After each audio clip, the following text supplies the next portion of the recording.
Como decíamos anteriormente, durante el verano y durante los meses siguientes de 1936, esta zona había quedado aislada, había quedado dentro de una bolsa. Se encontraba unida a la retaguardia por un estrecho pasillo y constituía un objetivo tentador para las tropas sublevadas. La vía principal era una carretera, la que va de Málaga a Almería, que en muchos puntos discurre junto al mar y que se encontraba, por tanto, expuesta al ataque de la Armada franquista. En esos momentos se encuentra al frente del gobierno Francisco Largo Caballero, dirigente del Partido Socialista y de la UGT. La zona esta contaba a su favor para la defensa, eso sí, con la orografía del terreno, pero contaba con dos graves inconvenientes. Por una parte, fuertes divisiones internas dentro de los leales a la República que dificultaron, cierto es, la organización militar, pero asimismo una escasa munición y poco armamento. Según algunos datos, en el momento en que fueron atacadas, las tropas de esta zona poseían 12.000 hombres, 8.100 fusiles, solo 24 fusiles ametralladores, 33 ametralladoras, 16 cañones y 22 morteros. Una de las personas que yo entrevisté que vivió el ataque franquista siendo soldado en el frente de ventas de Zaffarraya me contaba que en esos momentos él solamente contaba con 14 balas. En Motril, ante la posibilidad de sufrir este ataque, se creó en el mes de septiembre la Brigada o el Batallón Motril, promovido por el Partido Socialista local y por el alcalde Narciso González Cervera, que aparece en el centro de esta foto. A principios de febrero contará con unos 1.500 hombres y 6 fusiles. Hizo numerosos viajes a Valencia, donde en esos momentos residía el gobierno de la República, para conseguir armamento. Esta es una imagen del batallón Motril que se creó en este tiempo. También organizaron una compañía en esta zona, la CNT y la FAI, con unos 200 hombres. Asimismo, el Partido Comunista tenía sus milicias en Vélez y en el frente de Órgida, frente a las cuales se encontraba el diputado comunista, natural de Córdoba, de Villanueva de Córdoba, aunque era diputado por Pontevedra, llamado Adriano Romero. Y existía una fuerte movilización en toda esta zona. Esta imagen la he conseguido hoy mismo, corresponde a la FAI, a la Federación Anarquista Ibérica de Vélez de Benaudalla. Como pueden observar, tratándose de un grupo específico dentro del anarquismo, pues tenía numerosas personas. Poco más tarde, el 6 de diciembre, tiene lugar en Roma una reunión de Mussolini con los jefes del Estado Mayor franquista y pronto se pusieron de acuerdo, de manera que el día 22 de ese mes desembarcaba el primer contingente italiano en Cádiz, con 3.000 soldados. En ese primer paso.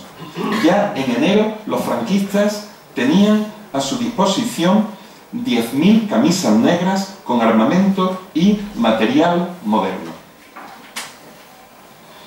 Tras el enlace de Granada con el resto del territorio sublevado, mal llamado nacional, se producirá la ocupación de Ronda en septiembre y provocará esta ocupación una nueva avalancha de refugiados sobre Málaga. Anteriormente habían llegado refugiados de los pueblos que iban siendo ocupados en la provincia de Granada y también en Cádiz. Huyen de la represalia que se cometen y a veces se alojan en casas de familiares, otras veces en jardines, en plazas, en la misma catedral de Málaga que fue habilitada por las autoridades locales para acoger a estos refugiados. Y mientras tanto, esta zona va a ser bombardeada. Además de las muertes y de los destrozos, los bombardeos supusieron una operación de desgaste. Desanimaban mucho, como suele ocurrir con los bombardeos, al generar una sensación de impotencia. Esta imagen corresponde seguramente al bombardeo de la Camsa en Málaga, que se encontraba en una zona obrera, en el barrio de Huelin, y que originó también numerosas víctimas. Aquí tienen otra imagen de uno de los bombardeos de Málaga, por el medio va el río Guadalmedina y la calle que se ve aquí es calle Salitre en dirección a la estación de ferrocarriles. Y esto es una imagen de refugiados de este tiempo que van llegando a la capital. Mientras tanto, Queipo de Llano, desde que comienza la guerra, se estaba dirigiendo por Radio Sevilla todas las noches a la población. Sus palabras eran amenazadoras. Él contaba lo que estaban haciendo ellos en los lugares que iban dominando. Él llega a hablar incluso de violaciones, cuando habla de Morón, por ejemplo, Morón de la Frontera, Morón, consumatum est. Se titula así un libro reciente que unos compañeros han publicado sobre la represión en esa localidad. Y advierte lo que va a hacer en las distintas localidades que siguen con la República en el momento en que entran sus tropas. En enero ya se produce el ataque a esta zona y las fuerzas tanto de Queipo de Llano, del jefe del Ejército del Sur en representación de Franco, como las tropas italianas que están a su servicio, van a atacar esta bolsa de la provincia de Málaga y de la costa granadina. Pueden ustedes observar que vienen desde distintos lugares.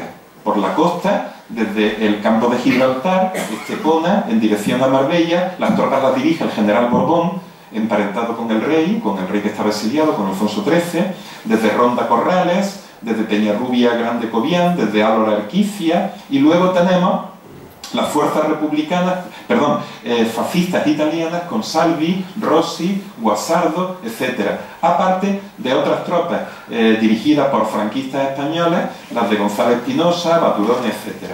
Y al mismo tiempo se acercan a esta costa los barcos de la Armada franquista, el Canarias, el Baleares, el Almirante Cervera y otros barcos más pequeños para bombardear las ciudades, las localidades del litoral.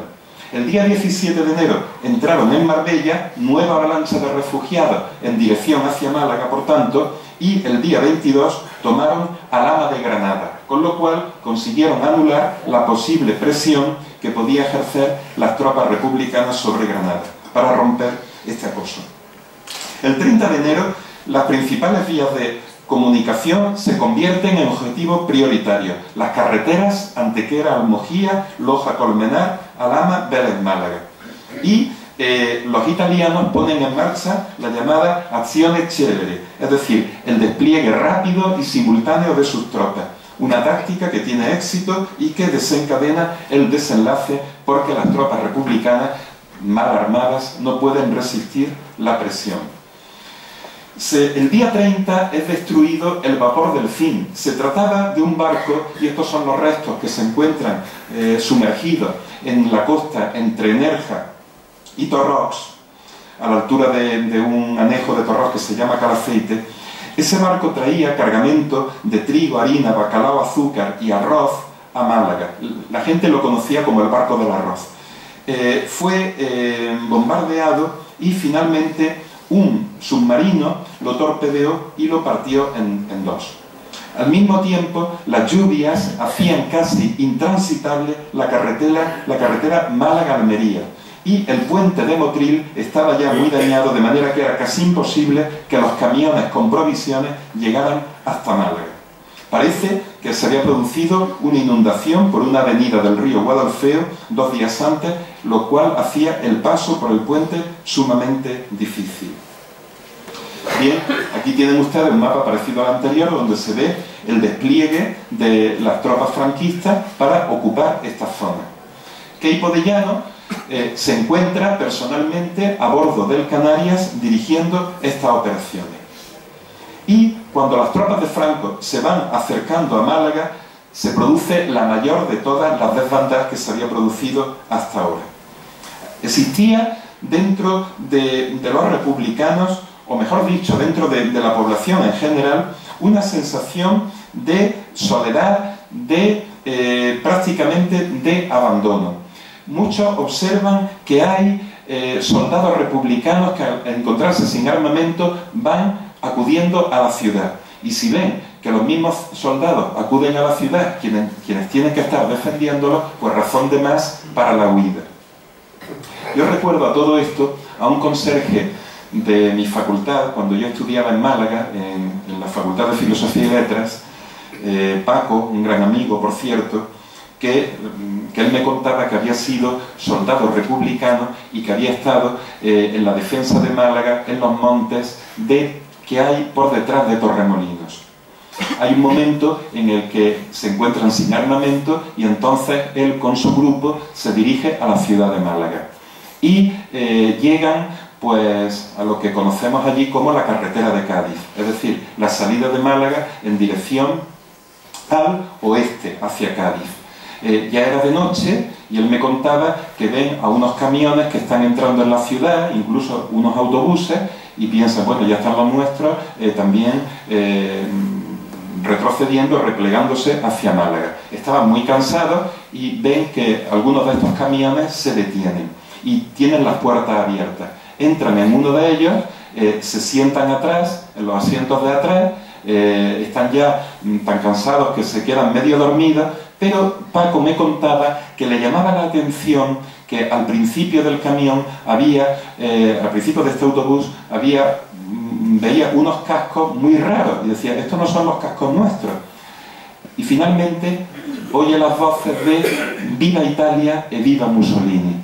Se trataba de las tropas fascistas italianas que estaban entrando en Málaga. Él, junto con sus compañeros, gracias a la oscuridad y a que las puertas permanecían abiertas, pudo escapar de allí. Salieron y se metieron en Málaga. Pero esto yo creo que es una prueba también del desconcierto que había en esos momentos.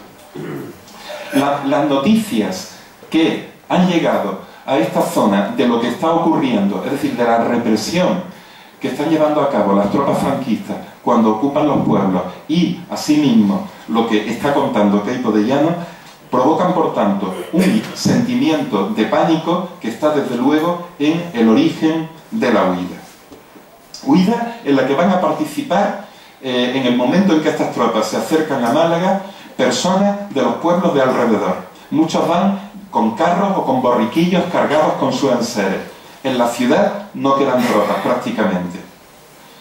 El testimonio de una de esas personas dice: nosotros creíamos que en un día de caminata llegaríamos a Almería, pero hasta Amaro tardamos nada menos que 2 días y medio. No funcionaba el tren de Vélez-Málaga en ese momento, que aún existía, y muchos camiones y coches no llegaban muy lejos porque se les acababa la gasolina. De manera que en esa escapada, en esta huida, cada cual llevaba lo que podía. En los camiones se amontonaban las personas entre los enseres: colchones, vajillas, máquinas de coser, aparatos de radio, etc. Mientras tanto, en esta costa granadina se estaban recibiendo noticias de lo que ocurría en Málaga. Y llega aquí el comandante militar de Málaga, Villalba, que algunos han criticado mucho por la actuación que llevó a cabo. Consideran que no organizó bien la defensa y hay incluso quien sospecha que podía ser un agente franquista. Él intentó establecer su puesto de mando en Motril y propuso organizar la defensa de esta costa. Sí sabemos con más seguridad que había elementos infiltrados del franquismo dentro del ejército republicano, que las defensas, por ejemplo, de ventas de zafarraya habían sido comunicadas a los franquistas y sabían muy bien cómo eran los planos e incluso algunos defectos que tenían esas defensas y que venían muy bien al ejército atacante. El lunes 8 las tropas de Franco ya estaban entrando en Málaga y llegan a la ciudad a las 7:30 de la mañana. Las primeras tropas las dirige el general Borbón y con él va Luis Bolín, jefe de prensa del cuartel general de Franco. A las 2 de la tarde del lunes 8 tiene lugar el primer desfile en Málaga de tropas de Franco con el acompañamiento de las tropas de Mussolini. Y además, ese mismo día sale desde Málaga una columna italiana motorizada persiguiendo a los fugitivos. Bolín decía: los rojos denunciaron al mundo que nuestros buques de guerra cañoneaban a cuantos se escapaban por la costa, pero yo no descubrí el más mínimo vestigio de semejante cañoneo. Es decir, comienza ya aquí la ocultación. Lamentablemente se ha publicado hace muy poco tiempo un libro sobre la guerra civil en Málaga, el autor, un guardia civil retirado, apellidado Ramos Hito, el cual pone en duda los bombardeos, el cual llega a decir incluso que no es cierto que la aviación bombardeara a los fugitivos, pese a la multitud de testimonios que tenemos de gente que nos lo ha contado y pese a que la misma prensa franquista, por ejemplo el periódico Ideal, señala en este tiempo, durante estos días, nuestra aviación bombardeó a los que huían. En torno a las 8 de la mañana, la riada humana que había abandonado Málaga había llegado ya a Torre del Mar. Mi madre, que en aquel entonces tenía 4 años, vivía en el Morche, en su pueblo del Morche. Mi abuelo cogió a todos los niños y se los llevó para el campo. Y ella, pues, iba también en esa riada de gente. Me contaba que cuando pasa por el puente del Morche, el puente que hay ya viniendo del Morche en dirección a esta zona, sobre el arroyo Manzano, pues vio a una mujer que estaba muerta, que había sido alcanzada por uno de estos disparos y que tenía una niña en brazos, un bebé, que estaba intentando mamar. Esa historia, posteriormente, yo la he cotejado allí en el pueblo y la conocen más personas y efectivamente fue así. Afortunadamente, un soldado republicano cogió a esta niña, uno de los que iba en la desbandada, le dio de comer y la pudo cuidar. Y por mis noticias parece que quedó, que luego la dejó en alguna familia de esta zona. Eso ocurrió bastante. Existen varios testimonios parecidos en ese sentido. Varios niños abandonados, sus madres muertas, a veces también ellos muertos, pero también algunos rescatados.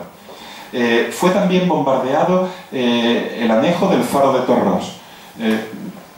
Curiosamente, una de las personas que fue afectada fue un vecino muy popular en el término de Torrós, que era de derechas. Le hicieron un agujero en la casa de un cañonazo del Canarias o de otro de los barcos franquistas de casi 2 metros de altura. Además del Canarias, actúan guardacostas como el Larache, el Alcázar y algunos bobos. Y a lo largo de la noche continuó la desbandada. Aquí tienen otra imagen del Canarias y aquí el Puente del Águila en Maro. En realidad se trata de un acueducto que se encuentra en las afueras de Maro y parece ser que estas son huellas de los cañonazos que le lanzan los barcos de la Armada franquista desde la costa. Aquí tenemos algunas imágenes de estas personas, testimonios de ellos. Estaban tan cerca que cuando le acertaban a un burro o a un autobús podíamos ver sus caras y cómo saltaban en las cubiertas los marinos, celebrándolo. Otro testimonio: si los barcos se hubiesen acercado un poco más, habrían chocado contra las rocas. Otro dice: nos bombardeaban a mansalva, veíamos sus caras, ellos sabían que éramos civiles indefensos. Nos veían perfectamente.